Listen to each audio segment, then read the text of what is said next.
하나님 말씀입니다. 같이 봉독하십니다. 시작. 그러므로 이제 그리스도 예수 안에 있는 자에게는 결코 정죄함이 없나니 이는 그리스도 예수 안에 있는 생명의 성령의 법이 죄와 사망의 법에서 너를 해방하였음이라.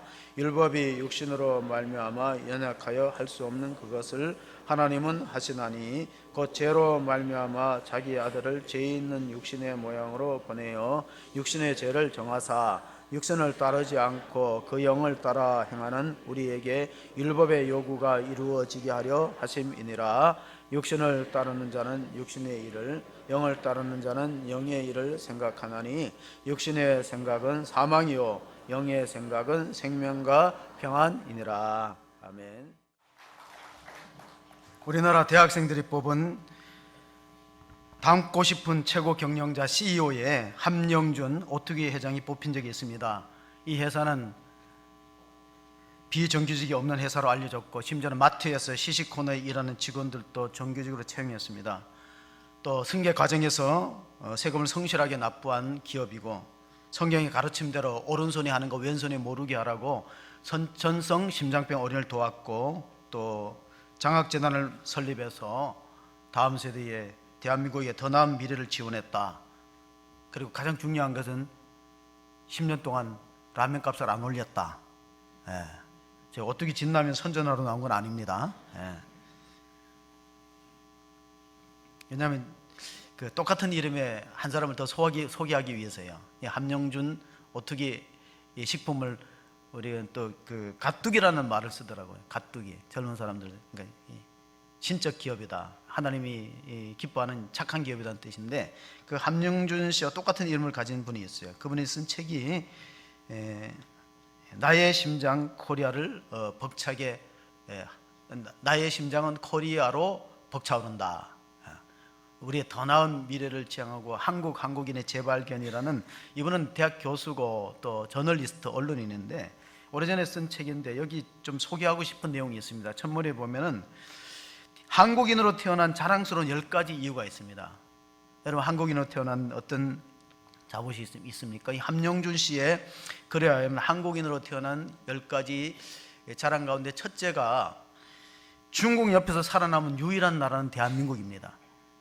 중국 옆에 나라들이 역사 이래로 보면 다 통합되거나 또 도피돼 갖고 뭐 티베트 지역이나 신장 위구르 또 흉노족, 청나라, 원나라 다 중국에 통합되거나 병합됐습니다. 베트남은 인도차이나 반도로 쫓겨나서 살아가는 정도고 유일하게 중국 곁에서 살아남은 나라는 한국밖에 없다. 두 번째입니다. 일본을 우습게 아는 지구상의 유일한 나라가 한국이다. 다른 나라는 일본을 태다하게 여기는데 우리는 일본을 우습게 아는 유일한 지구상의 유일한 나라가 대한민국이다. 세 번째, 세계 10대 경제 강국을 이루었다.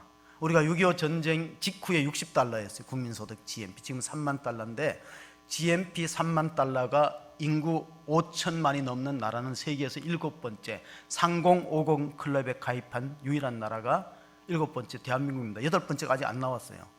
중국도 못 들어갔습니다. 왜? 인구는 되는데 3만 달러 GNP가 안 돼서 그렇습니다. 그 다음에 네 번째가 2차 세계대전 후에 여러 식민지 국가로 독립한 나라 중에 산업화와 민주화가 동시에 이루어진 유일한 나라가 대한민국입니다. 다섯 번째가 세계를 리드하는 IT 강국입니다. 일본이 수출을 규제하는 것 중에 하나가 IT의 선두를 뺏길 것 같으니까 이제 수출 규제하는 그런 전략을 쓰고 있는 실정입니다. 여섯 번째가 뭐냐면은 교육열이 세계에서 가장 높아요. 우리나라는 90% 가까이가 대졸자입니다. 세계에 이런 나라가 없습니다. 일곱 번째가 가장 세계에서 우수한 돈에가 있다. 몇 년 전에 통계는 뭐 홍콩이 1등이라 그러는데 스위스 찌리의 대학에서 조사한 거는 한국이 1등입니다. 그리고 일본, 그 다음에 대만, 아시아권에 머리 좋은 것 같아요. IQ 106, 뭐 107. 우리나라는 평균 IQ가 106 내지 107이에요.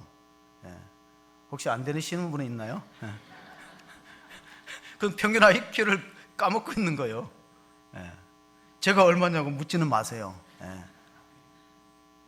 평균은 되는 것 같아. 다행히 평균 점수는 까먹지 않은 것 같은데 어디까지 했습니까? 8번째입니다. 우리나라의 자랑스러운 것 중에 인정이 많습니다. 9번째, 할리우드 영화가 지배하지 못한 유일한 나라가 대한민국입니다. 우리나라 영화 잘 만듭니다. 세계에서 영화 잘 만드는 나라가 한국하고 인도인데, 마지막 10번째입니다. 젊은이들이 기억하세요. 축구와 야구의 세계 4강 진입한 유일한 나라는 대한민국이에요. 그러니까 축구를 잘하면 야구를 못하는 거예요. 야구를 잘하면 축구를 못하고, 축구와 야구 동시에 4강에 들어간 유일한 나라다. 그래서 MIT 공대, MIT 점스키 교수가 MBA 과정, 경영학 석사 과정의 학생들한테 질문을 받았어요. 교수님, 세계의 경제 개발 모델 가운데 정말 바람직한 발전 모델을 꼽을 수 있는 나라가 어떤 나라냐고 했을 때 그 점스키 교수가 주저없이 대한민국이다 그렇게 했는데, 우리가 거기에 대한 자부심이 없어요. 이번에 그 축구 호날두가 와갖고 출전을 안 해갖고 이 소송에 들어갔는데, 그 소송 변호하는 사람이 이탈리아 사람인데, 그 유벤투스에 변호하는 이탈리아 사람이 이런 말을 했어요. 자기 이탈리아에는 이런 속담이 있다는 거예요. 자기가 먹고 있는 밥에 접시에 침을 뱉지 말라. 그가 그 말을 한 이유가 한국의 젊은이들이 우리나라를 헬조선이라고 하고 자꾸 비하시키니까, 외국에서 봤을 때는 대한민국이 대단한 나라거든요. 기적의 나라고, 우리 선조들의 노고와 그 공로를 굉장히 우리 후손들이 좀 자랑하고 자부심을 가져야 되는데, 그렇지 않은 것 때문에 그가 이 말을 한 것입니다. 생각해 보십시오. 상암 경기장에서 했는지 몰라도 그 호날두라는 선수를 보기 위해서 뭐 초등학교 아이들부터 뭐 청년들, 어른들까지 그 전석이 유료 입장으로 매진되는 거 잘 산다는 거예요. 못 살면 그거 10만 원, 20만 원 주고 그 들어가고 보겠습니까? 우리가 그런 나라인데 자부심이 없습니다. 1980년도까지만 해도 일본 야구는, 일본 바둑은 넘보지 못해. 중국과 일본이 다 이게 명인전을 가졌는데, 우리나라가 그 후에 바둑도 지배했어요. 바둑도 일본의 타이틀도 한국 사람들이 뺏고 이런데, 오늘 우리가 8.15 광복절 맞이해서 꼭 들어야 될 말 가운데 제가 그 유명한 부흥사였던 빌리그램 목사님 한 말을 소개합니다. 역사를 살펴보니까 나라가 패망하는 것은 외세의 침략 때문이 아니라 내부의 부패와 타락 때문에 나라가 망한 것이다. 이 말 한번 잘 새겨보셔야 됩니다. 로마가 왜, 세계를 제패했던 로마가 왜 망했어요? 성도덕의 문란으로 가정이 붕괴됐습니다. 지금 경기도에서 동성애 조례가 통과됐습니다. 여러분, 그러니까 경기도 도민이니까 아셔야 돼요. 그러면 남자끼리 결혼하고 여자 결혼하면은 아이가 안 생기겠죠. 에이즈가 범람하겠죠. 로마 제국이 멸망한 것은 군비 확장과 무상복지 때문에 과도한 세금을 매겼어요. 가장 중요한 결정적인 원인은 종교가 제 역할을 못했어요. 우리가 정말 교회로서 기능을 다하고 있는지를 살펴봐야 되는데, 로마서가 왜 중요하냐? 여러분, 로마서는 사도 바울이 썼는 신약 성경 가운데 하나인데, 이 로마서가 얼마나 대단하면은 영국의 대형 박물관 관장이 이런 말을 했어요. 대형 박물관은 세계 어떤 걸 줘도 대형 박물관하고 바꾸지 않겠다. 그러나 사도 바울이 썼던 로마서 친필 한 장만 주면은 대형 박물관하고 바꿀 수 있다 할 만큼 하나님의 말씀인 사도 바울의 로마서는 소중한 생명의 말씀입니다. 그리고 우리가 읽었던 8장은 신학자들이 이렇게 말합니다. 성경이 다 없어도 로마서 8장 하나만 있으면 구원의 확신을 가질 수 있다. 구원에 관한 충분한 교리와 내용이 8장에 들어있다. 그렇게 할 만큼 중요한 책입니다. 이 로마서는 성 어거스틴을 탕자에서 성자로 만들었습니다. 또 마틴 루터를 종교개혁을 일으키게 한 본문의 말씀이 1장 16절 17절이었습니다. 존 웨슬러가 미국의 선교를 실패하고 왔다가 영국의 모라비안 교도들이 모여서 마틴 루터의 로마서 주석 서문을 듣고 성령 체험 받았어요. 그래서 그가 정말 감리교를 만들었고, 존 버년은 베포드의 감옥에 있다가 로마서 묵상하다가 철로 역정을 썼습니다. 20세기에 들어와서는 칼바르트가 로마서 주석 썼는데, 신학자들이 이렇게 말했어요. 이 칼바르트의 로마서 주석은 자유주의, 인본주의 신학에 폭탄을 던지는, 그 마당에 폭탄을 던지는 위력을 가져왔다. 왜냐하면 20세기 계몽주의에 하나님 말씀을 격화시켜서 성서의 권위가 떨어졌을 때 바울의 로마서 주석을 칼바르트가 썼습니다. 신정통주의라고 불리는데, 바울이 로마서를 썼던 시기는 서기 56년에서 59년경으로 봅니다. 3차 전도 여행 때 고린도에서 겨울을 보냅니다. 옛날에는 너무 추우면 사람 활동을 못 하는데 한 석 달간 시간이 있어요. 석 달간 시간이 있는 동안에 세 가지 동기에서 이 성경을 집필합니다. 첫째는 인간은 어떻게 구원받을 수 있는가? 굉장히 중요한 문제지요. 구약 시대부터 사람은 어떻게 구원받겠느냐? 그게 로마서 1장에서 8장까지 내용입니다. 사람은 어떻게 구원받느냐? 구원론에 관한 거. 두 번째로는 선교적 동기. 첫 번째는 구원론적 동기에서 썼고, 두 번째로는 선교적 동기에 썼습니다. 세계의 중심은 로마였어요. 모든 길은 로마로 통한다는 속담이 있을 만큼 로마가 복음화되고, 로마에 하나님 말씀이 들어가면은 저기 멀리 땅끝이라고 부르는 서바나, 지금은 스페인인데 성경에는 서바나라고 나옵니다. 그까지 복음이 전파되고,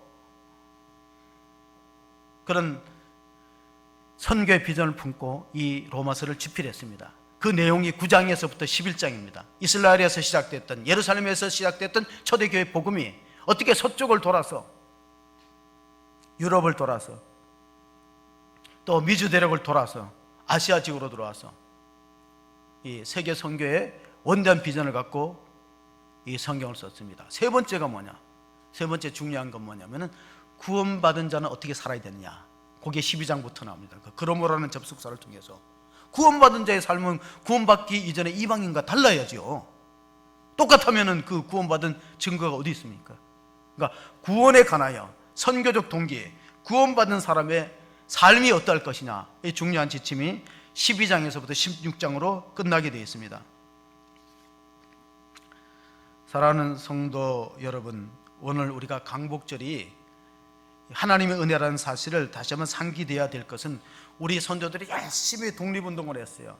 여러분, 우리가 학교에서 배울 때, 역사 시간에 배울 때 우리 이범석 장군이 청산리 대첩에서 일본군을 물리쳤다. 그런데 그 이전에 봉오동 전투에서 우리 독립군들이 일본의 정규군을 물리쳤어요.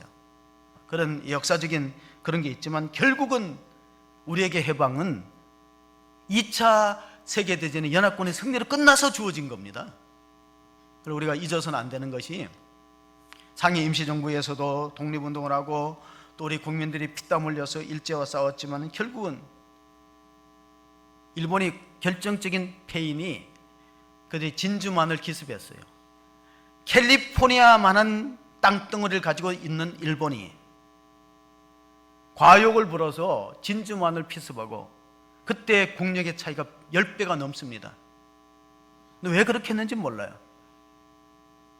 그래서 성경 말씀대로 야고보서 1장 15절에 욕심이 잉태한즉 죄를 낳고, 죄가 장성한즉 무엇을 가져와요? 사망을 낳아요.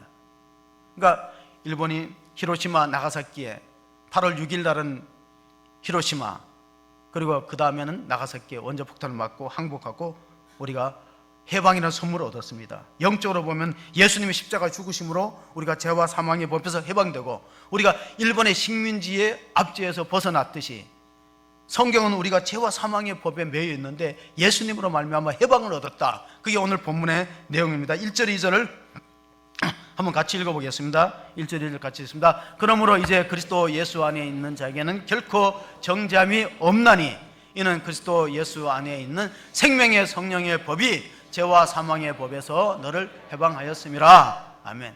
자, 예수님이 오시기 전에는 우리는 아담의 후손이잖아요. 그 아담의 후손은 원하든 원하지 않든 죄와 사망의 법의 지배를 받습니다. 가령 우리가 일본의 식민지 생활을 36년 했는데 조상들이 잘못해서 나라를 잃었어요. 국권을 상실했어요. 그러나 그 당시 일제 치하에 태어난 아이들은 동일한 법의 적용을 받고 차별 대우를 받았어요. 심지어는 조센쟁이라는 조롱의 소리를 들었어요. 왜? 나는 아무 잘못이 안 했잖아요. 나는 태어나 보니까 우리나라가 일본의 지배하에 있어갖고 이름도 바꾸라, 창씨개명을 하라 강요당하고 그랬어요. 그 아이가 죄가 있어 그래요? 그건 유전이 유전. 원죄는 유전되는 거예요. 그러므로 우리가 예수님이 오시기 전에 다 죄와 사망의 법에 매여 있었어요. 예수님 십자가 죽으시고 부활하셔서 그 법에서 해방되었다는 거예요. 예수 그리스도 안에 있는 생명의 성령의 법이 죄와 사망의 법에서 여러분을 해방하셨음을 믿으시기 바랍니다. 내하고 관계없이 내가 종노릇하고 나하고 관계없이 내가 자유로워진 거예요. 그래서 기독교는 참 신비해요. 내가 뭐 노력하고 애를 쓰지 않았는데 예수 그리스도의 은혜로 말미암아 해방되었다는 거예요. 이거 조금 더 구체적으로 말하면 고린도후서 5장 17절, 여러분 잘 아시는 본문입니다. 그런즉 누구든지 그리스도 안에 있으면 새로운 피조물이라. 이전 것은 지나갔으니 보라 새 것이 되었도다. 자, 기독교는 사람을 부분적으로 수리해갖고 온전하게 만드는 종교가 아닙니다. 건물로 치면은 리모델링 하는 게 아니에요. 이것저것 수리해서 리모델링 하는 게 아니라 헐고 다시 짓는 거예요. 그게 그리스도 안에 있다는, 그리스도 안에 있으면 새로운 피조물이라. 이전 것은 지나갔으니 보라 새 것이 되었도다. 좀 더 우리가 에베소서를 통해서 찾아보면은 우리의 옛사람이 죽어지고 우리 안에 속사람이 다시 살아나서 영의 지배를 받아야 돼 온전한 그리스도인의 삶이다 하는 걸 말씀해 주고 있습니다. 에베소 4장 22절 24절에 보시면 너희는 유혹의 욕심을 따라 썩어져가는 구습을 따는 옛사람을 벗어버리고 오직 너희 심령이 새롭게 되어 하나님을 따라 의와 진리의 거룩함으로 지으심을 받은 새 사람을 입으라. 자, 리모델링 하려는 건 아니잖아요. 그러니까 부분적으로 내가 좀 나쁜 습관을 고치고 죄악된 행동을 하지 않고 그래서 새 사람이 되는 게 아니라 완전히 너가 십자가 안에서 죽고 주님이 부활하신 것처럼 다시 살아나야 된다. 그걸 강조하고 있습니다. 제가 어릴 때 성장 과정에서 이가 흔들리더라고요. 그러니까 좀 두꺼운 좀 굵은 실을 묶으라고 가르쳐줘서 어머니가 흔들거리는 이에다가 굵은 실을 묶어서 뭐 문고리에다 달기도 하고 그럼 물 확 제끼 뿌리면은 떨어지고 그러잖아요. 요즘은 아이들이 이를 어떻게 빼는지는 몰랐어요. 예? 치과에 갑니까? 어릴 때는 치과를 이용하지 않았어요. 예. 저는 제 기억으로는 제가 태어나고 여태까지 살면서 치과를 2번, 3번 스케일링 하는 것 빼고는 한두 번 간 것 같아요. 예. 근데 우리 아이들 보니까 아마 벌써 색깔이 달라요. 우리 손녀도 보니까 뭐 노란 색깔도 나고 흰 색깔도 나더라고. 예. 자, 생각해 보십시오. 아이들이 사탕을 먹어서 충치가 생기는데 엄마한테 쫄랐어요. 사탕 사줘. 그러면 그 사탕을 주는 게 사랑이에요? 안 주는 게 사랑이에요? 예. 말 안 하시는 분은 주시려고 그래요? 하나님이 기도를 다 들으십니다. 여러분의 기도를 듣지 않는 건 없어요. 다만 들어주지 못할 기도가 있지. 사탕을 주면은 그게 사랑이 아니거든요. 지금 충치 먹어서 이빨이 다 빠지는데 그거 들어주면 되겠어요? 하나님이 여러분 기도를 다 들으셔요. 어떤 분은 내가 이렇게 기도했는데 하나님이 못 들으시는 것도 천만에 들으시는데 들어주지 못할 기도가 있는 거예요. 이 사람은 돈을 주면 교회를 떠날 사람이고 이 사람은 높은 지위가 있으면 교만해질 사람이고 안 주시는 것이 사랑일 수도 있어요. 로마서에 보면은 우리가 어떻게 새 사람이 되고 완전히 옛 사람이 죽고 새 사람이 되는 과정을 이렇게 표현했어요. 사도 바울이 로마서 6장 3절 5절에 무릇 그리스도 예수와 합하여 세례를 받은 우리는 그의 죽으심과 합하여 세례를 받은 줄을 알지 못하느냐. 그러므로 우리가 그의 죽으심과 합하여 세례를 받음으로 그와 함께 장사되었나니 이는 아버지의 영광으로 말미암아 그리스도를 죽은 자 가운데서 살리신과 같이 우리도 또한 새 생명 가운데서 행하게 하려 함이라. 만일 우리가 그의 죽으심과 같은 모양으로 연합한 자가 되었으면 또한 그의 부활과 같은 모양으로 연합한 자도 되리라. 이게 바로 죄와 사망의 법에서 해방된 사람의 영적 상태가 어떤 거냐면 그리스도와 완전히 연합해서 예수님이 십자가 죽을 때 같이 죽고 예수님 부활할 때 같이 부활하는 상태를 말하는데 그걸 표시가 뭐냐면 세례라는 거예요. 요즘은 우리가 약식으로 성부와 성자와 성령의 세례로 물을 적셔서 세례를 베풀지만 원래는 요단강에 들어갔어요. 강에 들어가서 완전히 들어가 예수님도 완전히 죽었다는 거예요. 다시 또 오르는 건 다시 살아났다는 거예요. 그런 상태를 우리가 그리스도와 온전히 연합해서 새 생명 가운데 살아간다고 볼 수 있습니다. 자, 그러면 우리의 지금의 삶이 그런 정상적인 그리스도의 삶인가를 돌아보기 위해서 서기 397년도에 콘스탄티노플의 주교였던 존 크리스토톰의 일화를 한번 생각해 보려고 합니다. 여러분, 콘스탄티노플은 지금 이스탄불이라는 터키의 도시예요. 거기 성소피아 성당에서 설교를 했는데 그의 설교는 마치 세례 요한의 설교처럼 지도자들과 그 당시 부패했던 권력자들은 아주 듣기 싫어하는 소리였어요. 여러분, 세례 요한의 설교를 누가 싫어했냐면 헤롯 왕이 싫어했어요. 헤롯 왕이 헤로디아를 취하여서 동생의 아내를 뺏고 그런 거를 날카롭게 지적을 하니까 듣기 싫어했죠. 결국은 세례 요한은 그의 생일날에, 헤롯의 생일날에 목숨을 잃어버리고 참수되고 말았습니다. 자, 그 당시에 아르카디우스라는 황제는 자기 아내였던 유독시아가 존 크리스토톰이 별명이 황금의 입술이에요. 설교를 그리 잘했대요.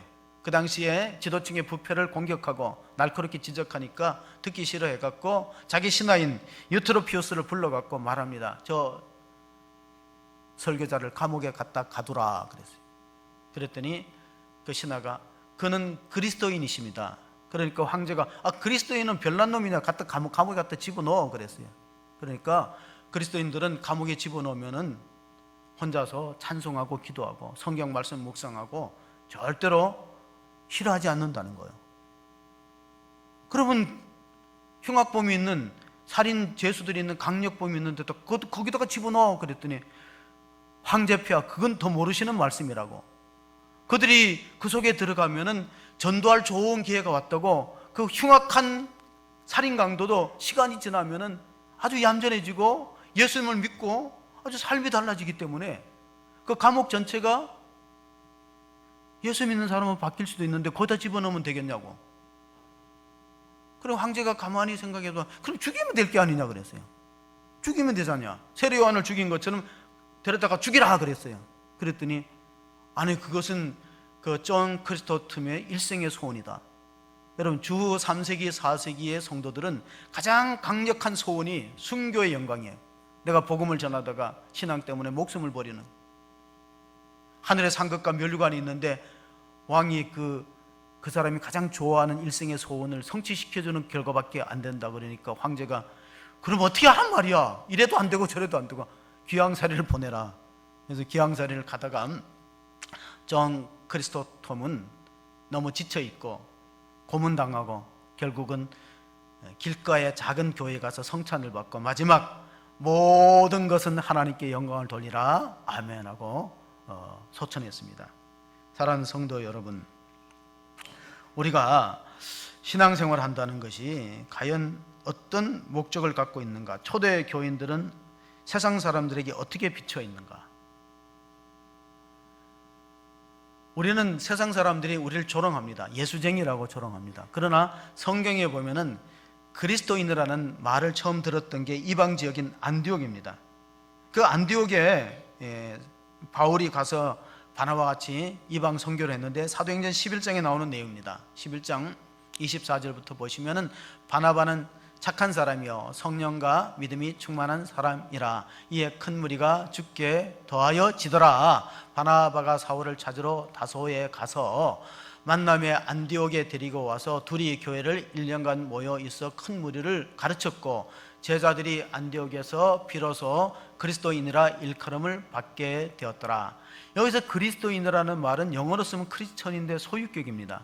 예수에게 예속된 사람, 조금 사도행전적인 표현으로 얘기하면 예수에게 미친 사람, 예수를 위해서 죽을 수 있는 사람, 그런 사람이 그리스도인이에요. 그러니까 이방 사람들이 봤을 때 그 당시에 예수 안 믿는 사람들이 안디옥 교회에서 신앙생활하는 유대인이라든가 이방인들, 헬라인들을 보니까 완전히 미친 사람이다, 예수에게 몰입된 사람이다, 그런 표현을 썼어요. 자, 사도 바울은 예수님을 만났을 때가 주 한 34년경 다메섹에서 예수님 만나요. 다메섹은 지금의 시리아의 수도였던 다메스커스에서, 그것도 기독교를 핍박하기 위해서 예수 믿는 사람 체포하기 위해 잡으러 갔다가 부활하신 주님을 만납니다. 사울아 사울아 내가 어찌하여 나를 핍박하느냐. 이제 사도 바울이 거꾸러지죠. 그리고 다메섹 여러 회당에서 여러분 구약 성경에 예언된 메시아 그분이 예수님입니다. 자기는 몰랐다는 거예요. 자기 예수님은 하나님의 아들인 줄 모르고 박해했는데 이 복음을 전하는 위대한 선교사요 전도자로 쓰임을 받습니다. 그러나 그는 아라비아 사막에서 3년 동안 기도 생활했고 자기 고향인 길리기아 다소로 가서 10년간 성경을 연구했어요. 한 10년, 13년의 세월이 소요되고 드디어 바나바가 그를 불러 올라갔고 안디옥에서 함께 목회를 한 것입니다. 여러분, 예수 믿는 사람이 어떤 사람이냐? 날마다, 사도 바울은 날마다 죽는 사람이다.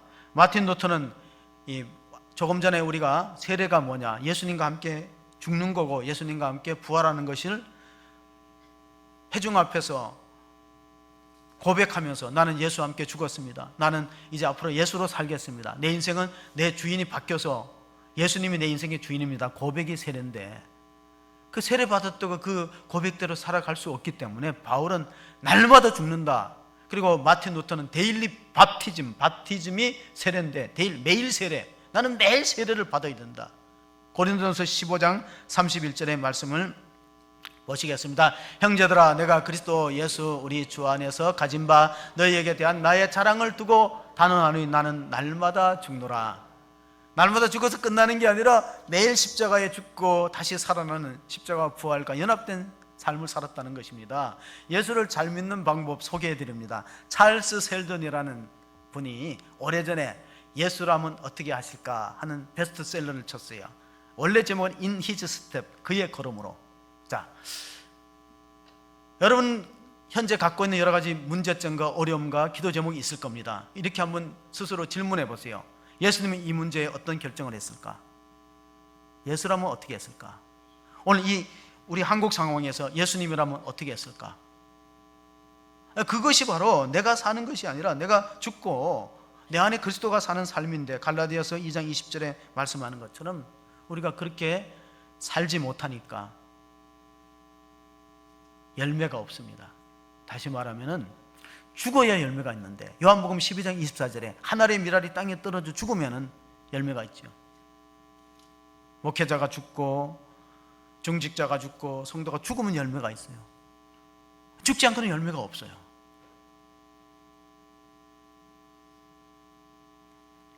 죽었는지 살았는지는 의사들이 대수술을 할 때 전신 마취합니다. 어떤 목사님이 이제 암 때문에 수술하는데 이 마취가 완전히 안 들리면 기청각은 살아있대요. 사람이 죽을 때까지 청각이 마지막으로 남는 모양인데, 청각이 살아있으니까 간호사하고 의사하고 얘기하는 게 다 들렸어요. 꿈틀꿈틀거리니까 자기 귀에 들리더라도 아니 아직도 덜 죽었어 그러더래. 마취가 완전히 안 됐다는 거예요. 내가 그리스도 안에 죽었는지 안 죽었는지는 찔러보면 알아요. 주사 바늘로 찔른 게 아니라 그 사람의 자존심을 건드려 보면은 탐욕과 혈기가 있는지 나타납니다. 그러니까 직분이 높고 신앙생활 오래 했다고 영적으로 성장한 건 아닙니다. 찔러보면 알아요. 막 혈기가 나오는 사람이 있어요. 감춰졌던 욕망이 나타납니다. 근데 바울은 그게 없었어요. 바울은 철저하게 주존심으로 살았어요. 내가 짓밟히고 무시당하고 교회 안에서 욕먹고 그런 건 관계없다. 하나님의 나라가 확정되고 복음이 전파되고 죽은 영혼이 살아나면은 그건 하늘나라에 내가 받을 상급이고 면류관인데 그걸 목적으로 살으니까 이런 사람은 신앙의 시험이 들 일이 전혀 없죠. 살아있는 사람이 신앙의 시험 들지. 자존심이 살아있고 내 체면이 살아있고 그런 사람이 시험 들고 마음이 상처가 많습니다. 빌립보 1장 20절 21절 보시겠습니다. 나의 간절한 기대와 소망을 따라 아무 일에든지 부끄러워하지 아니하고 지금도 전과 같이 온전히 담대하여 살든지 죽든지 내 몸에서 그리스도가 존귀하게 되려 하려 하니니 이는 내게 사는 것이 그리스도니 죽는 것도 유익함이라. 이런 사람을 뭐라고 부르냐면 세상이 감당할 수 없는 사람, 왕 앞에서도 꿀리지 않고 어떤 부자 앞에서도 위축되지 않고 이런 당당한 자유로운 사람, 그게 바울이었어요. 그러니까 온전한 그리스도인은 그렇게 살아가야 된다는 거예요. 어떤 정치 권력 앞에서도 흔들리지 않고 진리 앞에서 오직 진리 앞에 순종할 뿐이지 여든 야든 어느 쪽에서도 흔들리지 않는 인생의 주인이 바뀐 삶, 그것이 진짜 그리스도인의 삶이기 때문에 그리스도인은 체인지 되었다기보다 익스체인지, 교환되었다. 예수의 생명으로 교환되었다. 인생의 주어가 바뀌었다. 자동차로 말하면은 그동안은 내가 운전해서 사고가 많았는데, 접촉사고 많았는데 내가 조수석으로 내려앉고 주님 앞에 내 인생의 운전대를 맡겨서 주님이 운전해 가세요. 맡길 수 있는 사람, 위탁할 수 있는 사람, 그 사람이 진짜 그리스도인이에요. 에이든 토저라는 미국의 목회자가 진짜입니까 가짜입니까 그 책에서 그는 이 시대의 예언자 선지자라고 평가를 받습니다. 이렇게 말했어요. 십자가를 부끄러워하지 않는 사람이 진짜다. 험한 십자가를 부끄러워하지 않는다. 그런데 우리는 영광을 받고 대접을 받는 자리에는 가까이 가도 내가 고난의 십자가, 때로는 오해받고 내가 열심히 주를 위해서 교회 봉사하고 했는데 좋은 소리 못 들으면은 십자가를 지려는 마음이 사라지는 경우가 종종 있습니다. 우리 속에 정말 주님이 계시는가? 고린도후서 13장 5절을 한번 보시면은 너희는 믿음 안에 있는가? 너희 자신을 시험하고 너희 자신을 확증하라. 예수 그리스도께서 너희 안에 계신 것을 너희가 스스로 알지 못하느냐? 그렇지 않으면 너희는 버림받은 자니라. 자, 여기서 우리가 중요한 게 있어요. 구원에 대해서 지나친 낙관과 비관도 금물이에요. 지나친 낙관은 뭐냐? 한번 선택받은 사람은 무슨 일을 하더라도 구원받는다. 낙관론이. 그러나 또한 비관론은 뭐냐? 우리가 선행과 공로가 따라야 구원받는다. 그건 아니에요. 그러나 중요한 것은 너희 안에 예수의 영이 없고 예수가 너희 삶의 주인이 되지 않으면 버리운 자가 될 가능성이 있다. 계란은 똑같은 계란인데 하나는 유정란이고 무정란입니다. 우리 눈에는 식별이 안 돼요. 그러나 유정란은 어미닭이 품고 있으면 3주 만에 껍질을 깨고 병아리로 부화됩니다. 온전한 크리스찬은 하나님 안에서 예수님이 부활하신 것처럼 3일 만에 부활해서 영광의 나라에 들어가서 영생의 유업을 받습니다. 그러나 거기에는 두렵고 떨리는 마음으로 너희 구원을 이루라. 빌립보서 2장 12절처럼 항상 끼어 있어야 돼요. 우리가 나라를 지킬 때, 나라를 지켜 군인들이 이제 군 복무하잖아요. 전방에서 보초도 서고 그러잖아요. 그러면 항상 최악의 경우를 예상하고 보초를 서야죠. 갑자기 적이 나타나면 어떻게 되느냐. 그럴 거예요. 그 안보에는 항상 이 최악의 경우를 예상을 해야 되는 거예요. 우리는 전쟁이 없고 평화로운 땅에 살고 싶습니다. 존 낙선은 16세기에 스코틀랜드, 영국에서 종교개혁을 일으켰어요. 독일에서는 마틴 루터고 영국에는 스코틀랜드인데 하나님 저에게 스코틀랜드를 주시옵소서, 그렇지 않으면 제 목숨을 거둬가 주세요 할 만큼 간절한 기도를 드렸어요. 그때 메리 여왕이라는 피해 여왕이 기독교를 엄청나게 탄압했는데 그가 고백했어요. 메리 여왕이 나는 10만의 대군 보다가 존 낙스의 기도가 무섭다, 두렵다. 왜? 스코틀랜드를 자유를 주시오, 해방을 주시고 그렇지 않으면 내 생명을 거둬다 갈라다. 성경에 나타났던 믿음의 사람들은 되게 애국자입니다.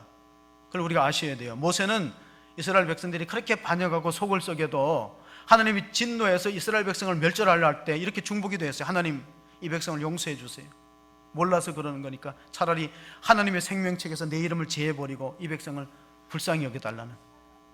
그렇게 보면 제가 그 성경을, 구약 성경 읽으면서 모세가 하나님보다 속이 더 넓다, 그거 아셔야 돼요. 모세가 하나님보다가 속이 훨씬 더 넓어요. 하나님은 이스라엘 백성이 계속 패역하고 하나님께 불순종하니까 다 멸절해버리고 다른 민족을 선택해서 제사장의 나라를 삼겠다고 했을 때 모세가 말렸거든요. 하나님 참으세요, 제 이름을 천국에서 빼주고 이 민족은 건져주세요 했잖아요. 그게 지도자예요. 로마서 9장 1절을 읽어보세요. 사도 바울이 내 마음에 그치지 않는 근심과 고통이 있는데 이것은 나의 동족, 나의 친척들이 예수를 안 믿는다. 내가 차라리 그리스도에게 저주를 받아 끊어질지라도 내 동족이 구원받기를 원한다. 그게 바울의 간절한 소원이 로마서 9장 1절에 3절에 적혀 있어요. 나중에 한번 찾아보세요. 신앙에는 애국자예요. 김구 선생이 평소에 이런 말 했어요. 경찰서 10개 세우고 보다가 교회 1개 세우는 게 낫다. 김구 이전에 독립운동을 했던 안중근 의사는 세례명이 도마예요. 그래서 안중근이라고도 부르지만 안도마라고도 불러요. 철저한 신앙인입니다. 도산 안창호 선생도 그렇고 독립운동을 했던 이승만 대통령도 감리교 신앙생활했던 분이고, 일제에 와서 어떤 많은 애국자들이 신앙으로 무장했다는 사실을 간과해서는 안 됩니다. 여러분, 일제의 만행을 전 세계에 알렸던 사람들은 되게 선교사입니다. 제암리 학살 사건을 알렸던 사람은 스코필드 박사예요. 영국에. 우리나라 말로 서코필이라고 하는데, 그 사람이 국립묘지에 안장된 최초의 외국인은 스코필드 박사입니다. 왜? 무엇 때문에? 제암리 학살 사건을 사진으로 찍어서 세계도 알렸어요. 대한제국 멸망설을 썼던 헐버트는 합정동 외국인 선교사 묘지에 안장되어 있습니다. 근데 헐버트를 가리켜서 이렇게 말합니다. 한국인보다 한국을 더 사랑하는 외국인, 한국인보다 한국을 더 사랑했다. 헐버트는 미국 사람인데 대한제국 멸망사라는 책을 썼어요. 그리고 그 비석에 가면은 우리가 제자반이 수료할 때 합정동 순교자 묘지를 방문합니다. 거기 보면 비석에 이렇게 써 있습니다. 나는 웨스트민스터 사원에 묻히기보다가 한국 땅에 묻히고 싶다. 서양 사람들, 특별히 영미권에서는요, 웨스트민스터 사원에 묻히는 걸 영광으로 생각해요. 근데 그거 묻히는 것보다가 한국 땅에 묻히고 싶다 할 만큼 우리가 독립운동 과정과 또 해방 후에 또 우리가 민주화되는 과정 속에서 교회가 했던 역할들이 역사책에서 많이 빠져 있기 때문에 말씀하는 거예요. 역사책에는 운동만 많이 나오지 경제 성장과 우리 선조들의 피땀 흘린 경제 성장의 공가와 그리고 신앙의 기독교인들의 그 애국심들이 많이 삭제되어 있습니다. 그래서 로마서 1장 16절에 보면은 바울이 복음을 부끄러워하지 않았어요. 내가 복음을 부끄러워하지 아니하노니 이 복음은 모든 믿는 자에게 구원을 주시는 하나님의 능력이 됨이라. 먼저는 유대인에게요, 그리고 헬라인에게. 이 복음은 뭐냐? 복음에는 국경이 없어요. 복음은 모든 민족, 이방인이나 유대인이나 다 복음을 통해서 구원을 받지만은 그리스도인에게는 나라가 있는 거예요. 복음에는 국경이 없지만 그리스도인에게 나라가 있기 때문에 우리가 나라를 위해서 기도하고, 특별히 우리가 이제 강복절 맞이해서 다시 한번 역사의 교훈을 돌아가 볼 때인데, 강복을 맞은 기쁨이 5년을 가지 못해서 우리는 6.25 동란을 맞았어요. 근데 6.25 동란을 맞게 된 결정적인 원인이 1950년 1월 12일 날 애치슨 라인이 선언됐습니다. 미국의 국무장관 애치슨이 프레스센터에서 대한민국과 중국과 인도차이나는 미 극동 방위선에서 제외된다는 선언을 하고 나서 바로 쳐들어온 거예요. 애치슨 라인이 그만큼 중요합니다. 러시아는 오랫동안 북한으로 만져가지 못하고 한반도 전역을 원했는데, 왜? 부동항, 따뜻한 부동항을 위해서 남진하는 스탈린이 이번이 기회다, 미국이 애치슨 라인을 선언하고 극동방위에서 손을 뗐기 때문에 이때가 기회다고 모택동과 김일성을 움직인 거예요. 앞으로의 전쟁엔 대리전이 될 양상이 참으로 많습니다. 자, 우리가 평화적으로 통일을 이루면 어떤 결과가 있느냐? 우리 인구가 8천만에 육박합니다. 지금 북한이 2,500만, 남한이 5,500만인데 제외 동포까지 들어가면 8천만이에요. 북한이 갖고 있는 지하 자원과 그들의 인력, 한국이 갖고 있는 산업 인프라와 기술 자원 합치면은 우리나라가 몇 번째 나라로 들어가냐면요, 프랑스, 독일, 프랑스의 군사력을 버금하고 영국, 독일 5, 6위권에 들어갑니다. 그럼 언제 통일이 이루어지느냐? 그거 아무도 모르죠. 사도행전을 볼까요? 예수님께 질문했습니다. 여러분, 예수님께 제자들이 질문합니다. 같이 한번 1장 6절에서 8절. 통일이 이스라엘 민족이 언제 회복되는? 같이 읽어봅니다. 그들이 모였을 때 예수께 여쭈어 이르되 주께서 이스라엘 나라를 회복하심이 이때니까 하니 이랬을 때 때와 시기는 아버지께서 자기의 권한에 두셨으니 너희가 알 바 아니요 오직 성령이 너희에게 임하시면 너희가 권능을 받고 예루살렘과 온 유대와 사마리아와 땅끝까지 이르러 내 증인이 되리라 하시니라. 예수님의 제자들도 동일한 관심을 가졌어요. 이스라엘 나라가 얼마 후면 독립이 되겠습니까? 로마의 압제로부터. 동일한 질문을 우리가 합니다. 우리 대한민국 언제 평화적인 통일이 있습니까? 하나님이 아신다는 거야. 그건 하나님이 아실 바고 너희들은 복음을 전하라. 미래학자들은 이야기합니다. 2040년 통일이 되고 2040년이면 만주 땅이 대한민국의 영토로 기속될 것이다. 가만히 보면 그 옛날에 우리 고구려 우리 땅이었어요. 문제는 어떤 통일이냐가 문제예요. 어떤 통일? 사회주의 국가, 특별히 공산권에서 사회주의 나라를 세우는데 최후의 걸림돌을 뭐로 보냐면 기독교로 봐요. 아셔야 돼요. 교회가 무너져야 돼요. 교회가 망하고 교회가 무너져야 사회주의 국가를 세우는데 결정적인 장애물이 제거되는 겁니다. 왜냐하면 과거의 경험을 보면은 어떤 사상을 갖고 있는 사람도 총칼 앞에는 다 무릎을 꿇었는데 교회 지도자들이 손양원 목사님이나 다 순교하고 신앙을 포기하지 않았어요. 교회는 사회주의 국가 건설에 협조하지 않았어요. 교회가 무너져야 돼요. 사회주의 나라를 세우려면 교회가 무너져야 돼요. 로마서 8장을 한번 읽어보겠습니다. 로마서 8장 5절 6절 끝으로 육신을 따르는 자는 육신의 일을, 영을 따르는 자는 영의 일을 생각하나니 육신의 생각은 사망이요 영의 생각은 생명과 평안이다. 자, 육신의 생각은 뭐냐면 공산주의는 하나님 인정하지 않아요. 유물론이에요. 육신의 생각이야. 백성들에게 먹을 걸 주고 백성들에게 잘 살게 해준다. 그거예요. 육신의 생각이야. 영의 생각을 하지 않아요. 하나님 인정하지 않습니다. 물론 이제 북한에 지하교회가 있다고는 해요. 250개에서 300개 되는데 지하교회 교인들은 목숨을 내놓고 신앙생활에 잡히면 바로 총살입니다.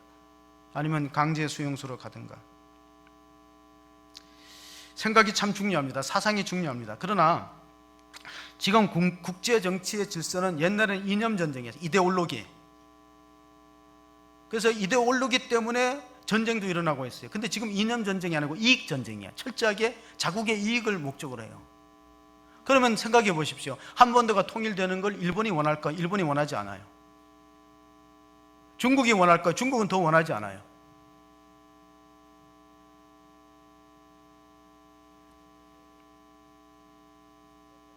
가룟 유다가 예수님을 팔았을 때 가룟 유다를 점령했던 것은 그의 생각이었습니다. 요한복음 13장 2절. 사상이 중요합니다. 마귀가 벌써 시몬의 아들 가룟 유다의 마음에 예수를 팔려는 생각을 넣었더라. 우리가 어떤 생각을 했냐 참 중요합니다. 팀 켈러라는 미국의 목회자, 설교자가 이 로마서를 통해서 우리가 율법으로 구원받지 못하는 것은 마치 태평양을 수용으로 건너지 못하는 것과 같아 하면서 로마서 8장 3절 4절 말씀 보시면서 우리가 다시 한번 율법으로 우리가 구원을 받지 못하는데 그렇다고 율법을 폐기하는 건 아니에요. 내가 내 육신으로 못 지켰던 율법을 성령의 능력과 은혜를 통해서 율법이 이루어지는 것을 체험하는 것이 신앙생활이다 하고 강조합니다. 3장 4절 3절 4절 보십니다. 율법이 육신으로 말미암아 연약하여 할 수 없는 그것을 하나님은 하시나니 곧 죄로 말미암아 자기 아들을 죄 있는 육신의 모양으로 보내어 육신의 죄를 정하사 육신을 따르지 않고 그 영을 따라 행하는 우리에게 율법의 요구가 이루어지게 하려 하심이라. 자, 율법의 요구를 없애면은 무율법자가 되는 거예요. 근데 율법을 통해서 구원받아야 된다고 강조하면 율법주의가 되어서 복음하고는 다른 복음을 전하는 거예요. 복음하고는 관계없는. 그래서 팀켈러 목사님은 태평양을 건널 때 세 종류의 사람이 있다고 했어요. 첫째는 수영을 전혀 못하는 사람, 물을 두려워하는 사람. 두 번째로는 수영을 좀 하는 사람, 수영을 또 즐기고 할 줄 아는 사람. 세 번째로는 수영의 국가대표 선수인 사람. 그래서 태평양 바다를 헤엄치게 하면 첫 번째 사람은 안 들어갑니다. 두 번째 사람은 수영을 해요. 수영을 즐기고 잘하니까. 근데 4km, 10리 정도 가면 익사합니다. 국가대표 선수는 훨씬 더 멀리 가요. 배를 가요. 8km 지나면 익사해요. 율법으로 구원받으려는 것 그와 같아. 우리는 제한된 육체를 갖고 있기 때문에 누구나 다 율법을 통해서는 구원받지 못한다. 그러나 그 태평양을 건너는 방법이 있다. 배를 타고 가면 되지. 교회를 통해서, 예수님을 통해서 배를 타고 건너가는 거예요. 그게 그리스도 안에 있는 자에게는 죄와 사망의 법의 지배를 받지 않는 거예요. 1948년도에 우리나라 최초의 재헌국회가 열렸습니다. 그때 임시의장이었던 이승만 대통령이 우리가 광복을 얻은 것은 우리의 노력도 있지만 하나님 주신 은혜다. 그리고 우리가 다 하나님께 기도하고 국회를 열자 그래서 1948년도 5월 31일 날 재헌국회 제1회 재헌국회는 이윤영 의원, 목사이면서 국회의원이었던 이윤영 의원이 대표 기도하고 시작되었어요. 국회 속기록에 기록되었다고 합니다. 그 내용들이 기록되어 있습니다. 그런데 우리는 그 전통을 이어받지 못했어요. 왜? 미국은 지금부터 철저하게 모든 국회 모임, 소모임까지, 위원회 모임까지 다 기도를 시작합니다. 가끔 가다가 트럼프가 엉뚱한 사람이지만요, 트럼프 옆에 보좌관들하고 국제적인 문제를 회의할 때 기도하는 모습을 봤어요. 많지 않은 인원들이, 소그룹 인원들이 모여서 기도하고 회의하는 거예요. 미국은 달러에다가 in God we trust, 우리는 하나님을 믿습니다. 철저히 신앙적인 국가로 이어지고 있지만 오늘 우리의 모습은 어떤 신앙을 하고 있는가? 6.25 참전용사 기념비를 안식의 기회를 줬을 때 탐방을 했어요. 거기에 영어로 써 있더라고. Freedom is not free. 자유는 공짜가 아니다. 피를 흘려서 쟁취하는 것이다. 자유를 지키기 위해서. 신앙생활도 그렇습니다. 피 흘림이 없는 신앙생활, 나태하고 안일함에 젖어서 우리가 잘못된 교리 가운데 믿음으로 구원받는다고 해서 율법을 경시하는 자세예요. 우리 히브리서 12장 4절을 한번 보시겠습니다. 결코 그런 게 있는가? 같이 읽습니다. 너희가 죄와 싸우되 아직 피 흘리기까지는 대항하지 아니하고. 여러분, 자유를 지키기 위해서도 피 흘리는 투쟁 역사가 있었습니다. 마찬가지로 신앙을 지키기 위해서 죄와 피 흘려 싸우고 있습니까? 죄와 사망의 법에서 해방받았어요. 그러나 이제 성령의 능력을 힘입어서, 그동안은 내 육신의 힘으로 싸웠던 것은 성령의 능력을 힘입어서 율법의 요구가 이루어지는 것을 체험하는 것이 신앙생활이지 율법이 없어지는 것은 아니에요. 믿음으로 구원받았다고 우리가 안일한 자세에 빠지는 신앙생활이 아니라 사도 바울이 고린도전서 9장 27절에 이렇게 말씀했어요. 여러분 잘 보세요. 이게 나한테 해당이 될 수도 있다는 겁니다. 목사인 나한테도 해당이 될 수 있다는 거예요. 같이 봅니다. 내가 내 몸을 걱정하고 하면 내가 남에게 전파한 후에 자신이 오히려 버림을 당할까 두려워합니다. 하나님의 은혜로 믿음으로 구원받지만은 우리에게는 이렇게 깨어있는 자세가 필요합니다.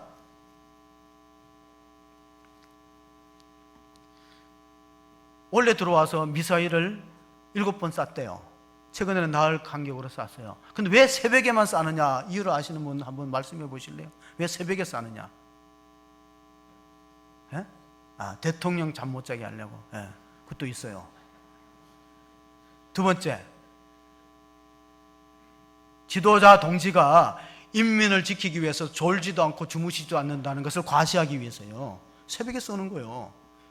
그럼 북한의 인민들이 어떻게 생각하냐? 우리 김정은 지도자 동지는 잠도 없이 우리 백성을 위해서 저렇게 노심초사하구나 하는 걸 선전하려고 새벽에 싸는 거예요. 시편 121편을 읽은 것 같아. 이스라엘을 지키는 자는 졸지도 않고 주무시도 않는다. 지도자 동지는 잠도 안 자면서 우리나라를 저렇게 위해서 미사일을 쏘는구나.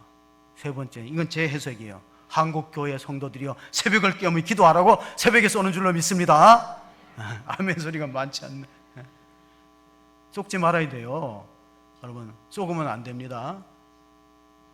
죄와 사망의 법의 배후에는 누가 있냐면 사탄 마귀가 있어요. 생명과 성령의 법의 뒤에는 하나님이 계시는 거예요. 속으면 안 되는 거예요.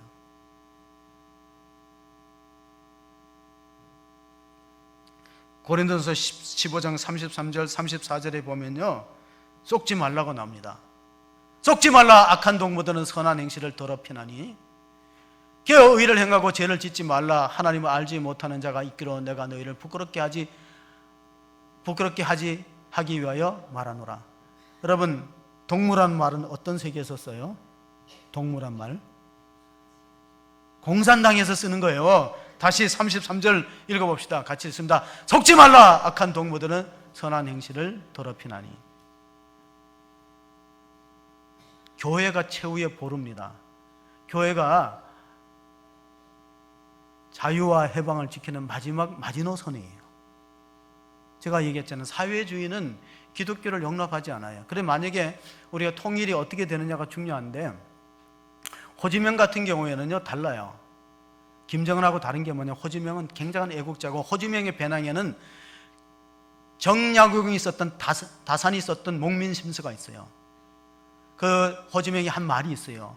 조선의 조정이 다산의 사상을 받아들여 갖고 정치에 실현했더라면 한국은 절대 일본의 식민지가 안 되었다 할 만큼 백성을 사랑하고, 그는 빼짝 말라서 영양실조로 죽었어요. 김정은하고 비교하면 안 됩니다. 여러분, 북한이 아주 극일한다 생각하지만은 북한의 정치적 고위층들은 거의 일제를 쓴다는 걸 아셔야 돼요. 북한에 히다치 거리가 있고 맥주를 비롯해서 TV, 냉장고, 선풍기, 자전거까지 다 일본 제품을 고위층들은 쓰고 있어요. 속으시면 안 돼요. 또 하나, 김정일이가 일본의 스시 요리사를 항상 데리고 다니면서 일본 요리를 먹었다는 것도 여러분 아셔야 돼요. 속으시면 안 돼요. 교회가 마지막 보루예요. 여러분이 깨어 기도하지 않으면 우리는 나중에 이런 선택을 해야 돼요. 신앙을 포기할 것이냐, 목숨을 포기할 것이냐, 이거 선택해야 돼요. 저한테도 어려운 문제인데 저는 우리 후손이 어려운 문제라고 생각해요. 이 직면하면은 우리 후손이 어렵겠구나. 나는 뭐 살 만큼 살았으니까 신앙을 포기할래, 목숨을 포기하려면 결정하기 쉬운데 우리 후손들은 참 갈등이 심하겠구나.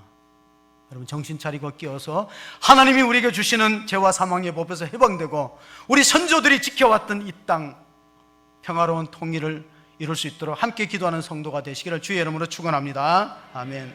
걸어가시고 은혜로우신 하나님 아버지, 오늘은 우리가 74주년 맞는 강복의 기념 예배로 드립니다. 하나님께서 우리 선조들이 어떤 고통과 아픔과 눈물을 흘리며 러시아로 만주로 독립운동을 하고 일제 치하에서 생명을 바쳐서 나라를 지키고 강복의 기쁨을 맞았지만은 다시 한번 아직도 우리는 분단의 아픔과 고통 속에서 이념적으로 갈등하고 있습니다. 하나님, 우리에게 지혜와 지각을 주시고 영적으로 깨어 있어서 속지 말고 우리가 하나님의 뜻이 어디 있는지를 깨달아서 함께 기도하면서 이 땅에 진정한 평화가 도래하며 하나님 나라의 기쁨과 신앙의 자유와 또 우리 자녀들이 후손들이 살아갈 복된 땅을 유업으로 물려줄 수 있도록 도와주시옵소서. 이 일에 온 교회가 하나 되게 하시고 정치, 경제 다 하나 되어서 하나님 앞에 쓰임받는 대한민국 제사장의 나라가 되어서 우리 다음 세대가 복되게 살아갈 수 있는 자유로운 신앙생활을 할 수 있는 우리가 나라 될 수 있도록 축복하여 주시옵소서. 우리 구주 예수 그리스도의 이름으로 기도합나이다. 아멘.